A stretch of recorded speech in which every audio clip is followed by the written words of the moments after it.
She is a real estate powerhouse, but that was not always the case. Renee Lossia Acho used to be a teacher. It was an accidental career transition. She and a fellow teacher, both with young families, were looking for new homes. I started designing for her and drawing out kitchen sketches and so forth. And she said to me, "How do you know how to do that?" And I said, "Well, I learned growing up from my Uncle Ron Jonah." So every summer, in between school through high school and college, I worked for Ron in his architectural firm and learned the trade sort of by accident. He taught me how to read plans and draw to scale, and my family, of course, is in building and design.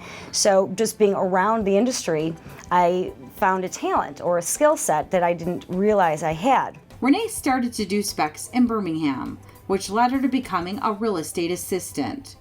As a new mom, she wanted more time at home and started to dabble more in real estate with the intent of going back to teaching, but soon realized she had a skill set missing in the marketplace. I was able to let builders know from the beginning and help them on a consulting basis to design and develop these homes and then turn around and sell them, rather than hiring an agent at the end when maybe they'd be missing some of the hot points of the market. It did not take long for Renee to come out as an industry leader. She's been a top producer for years and often ranked in the top 1% of realtors nationally. She's unbelievably knowledgeable about the market, and that's kind of a prerequisite for any successful real estate agent. But I think what truly sets her apart is the ability to read people, to understand what they want, to make a deal, to salvage a deal, to find a deal, and it is so effective, and I've seen it firsthand so many times that I think that is really what sets her apart.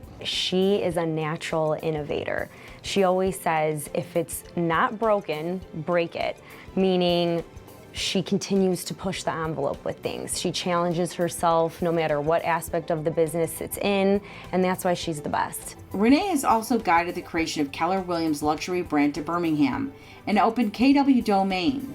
In a little more than 18 months, the real estate brokerage has expanded to more than 120 agents, becoming one of the largest brokerages in the area. She's really truly self-made. She's built an unbelievable reputation and team, and now she's stepped into an ownership role, which was the natural next step for her. Renee has been acknowledged by the Wall Street Journal and Crain's Detroit Business. She's also received honors such as the 2013 Entrepreneur of the Year. With an industry as fluid as real estate, Renee prides herself on being able to stay on top of trends in an effort to provide her absolute best to clients. Renee winning this award as a female, as a woman leader in this community, really is just a culmination of her whole entire path, from getting into a good school to leaving teaching when it might have been risky. And so I think that being rewarded for taking those risks is why this award is important. I hope Renee will slow down and take time to enjoy this acknowledgement, because it's big. It is a reflection of everything that she's done. Not just done for her family and done for her team, but how that overflows and impacts her community. For Renee, a big part of her success is creating balance. I think that is a more unique issue for women than it is for men, in that we often feel that we're being pulled. If you're not with the family, there's sometimes a sense of guilt, or if you're at the office, there's the sense of being pulled from multiple directions and often feeling like you're a jack of all trades but perhaps a master of none. And my advice for any women going into any type of business or industry is to really be mindful of that and understand that you can have it all, but you don't have to do it all. It is for these successes that Renee has been chosen to be honored as the Business Person of the Year by the Chaldean American Chamber of Commerce.